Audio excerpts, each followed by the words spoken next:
നമസ്കാരം സുഹൃത്തുക്കളെ.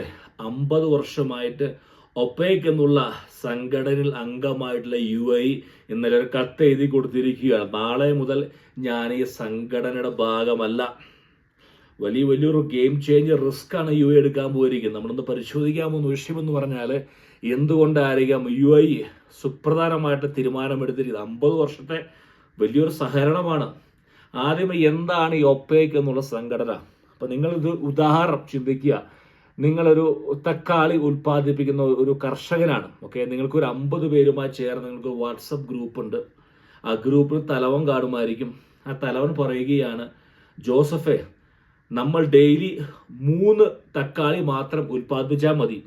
അപ്പോൾ നിങ്ങൾ താങ്കൾ ചോദിക്കും എന്തുകൊണ്ടാണ് 3? അപ്പോൾ പറയും, അതായത് 3 എണ്ണം, അതായത് ഉൽപാദനം കുറയ്ക്കുക, മാർക്കറ്റിലെ വില കൂട്ടുക, അങ്ങനെ നമുക്ക് ഒരുപാട് പ്രോഫിറ്റ് ഉണ്ടാക്കുക. ഇതായിരുന്നു കഴിഞ്ഞ 50 വർഷമായിട്ട് ഒപെക് എന്നുള്ള കാർട്ടൽ സംഘടന ചെയ്യുന്നവരുടെ.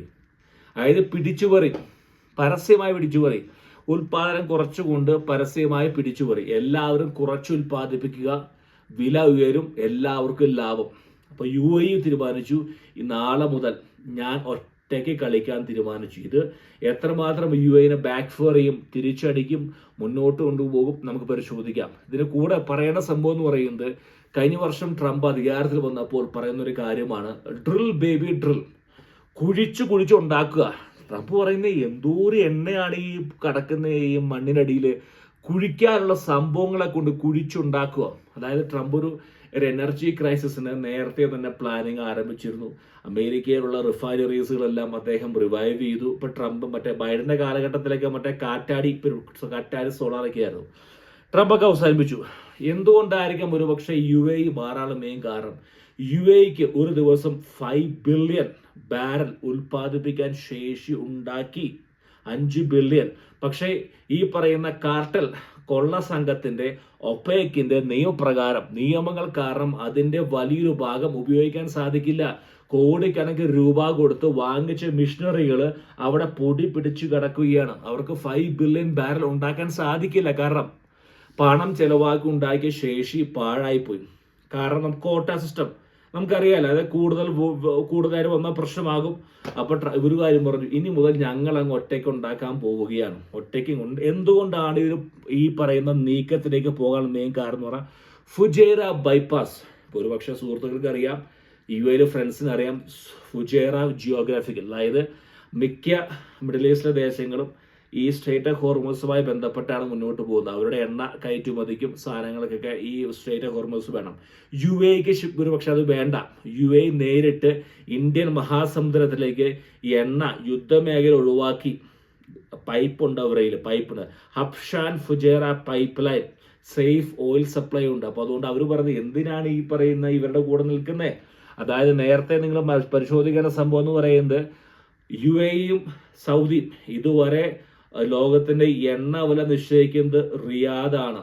ഓക്കെ, റിയാദും അബുദാബിയും തമ്മിൽ കഴിഞ്ഞ കുറെ മാസങ്ങളായിട്ട് അത്ര വലിയൊരു പ്രശ്നങ്ങളല്ല. കാരണം ഒരു ചെറിയൊരു അലമ്പുകൾ നമ്മൾ കാണുന്നതാണ് യമനിലെ വിഷയങ്ങളിലെ, യമനിലെ. അപ്പൊ സൗദി ഇനി UAE പറയുകയാണ്, സൗദിയുടെ നിയന്ത്രണം ഇനി ഞങ്ങളുടെ മുകളിൽ വേണ്ട, ഞങ്ങൾ തന്നെ എടുക്കാമെന്ന്. നമ്മൾ ആലോചിക്കുന്ന സംഭവം എന്ന് പറയുന്നത്, ഇന്നലെ വീഡിയോ ചെയ്തു, അയൺ ഡോം സംവിധാനങ്ങൾ കൊടുത്തിരിക്കുന്നു, ഇസ്രായേലിന്റെ പട്ടാളക്കാർ UAEയിലുണ്ട്. ഇതൊക്കെ നമുക്ക് പരിശോധിക്കണം.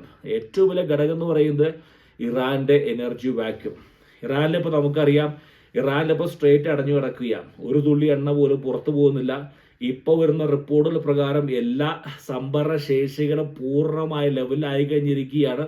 അവർക്ക് നിർത്താൻ സാധിക്കില്ല. ഈ പറയുന്ന ഡ്രില്ലിങ് നിർത്താൻ പറ്റില്ല. ഓക്കെ, റിസർവോയറുകൾ കേടാകും. ഇത് പൈപ്പ് തിരിക്കുന്ന പോലെയല്ല, ഇത് ഡ്രില്ലിങ് നടന്നുകൊണ്ടിരിക്കുകയാണ്. ഇപ്പോൾ അവരുടെ എണ്ണ ശുദ്ധീകരണശാലകൾക്ക് കത്തിക്കുകയാണ്. ഈ പറയുന്ന ക്രൂഡ് ഓയിൽ വെൽസ് കത്തിക്കുകയാണ്. അപ്പോൾ UAEക്ക് മനസ്സിലായി ഇറാന്റെ മാർക്കറ്റ് നഷ്ടപ്പെട്ടു പോവുകയാണ്. ഇറാൻ വർഷങ്ങളോളം മത്സരത്തിൽ നിന്ന് പുറകോട്ട് പോവുകയാണ്. ആ ഒഴിവ് UAE നികത്താൻ ശ്രമിക്കുകയാണ്. അവരുടെ മാർക്കറ്റിൽ പിടിച്ചടക്കുക, വേറെ ഒന്നും വേണ്ട. ഇപ്പൊ അമേരിക്ക ലോകത്തിലെ ഇനി നിശ്ചയിക്കാൻ പോകുന്നത് ഗ്ലോബൽ എനർജി, ആര് ഏത് പ്രൈസ് നിശ്ചയിക്കുന്നത് ട്രംപും കൂട്ടരുമായിരിക്കും. അതുകൊണ്ട് അത് മനസ്സിലാക്കിയത് കൊണ്ടാണ് ഇന്ന് ചാൾസ് രാജാവിനെ യൂറോപ്യൻ ദേശങ്ങൾ അയച്ചിരിക്കുന്നത് ഒരു കത്തുമായിട്ട്. അദ്ദേഹം ഇത് പൊട്ടരാണ്, പക്ഷേ ഒരു കത്തുമായി അയച്ചിരിക്കുകയാണ്. ഒരു കത്ത് എന്ന് പറഞ്ഞ് മനസ്സിലാക്കാനായിട്ട്.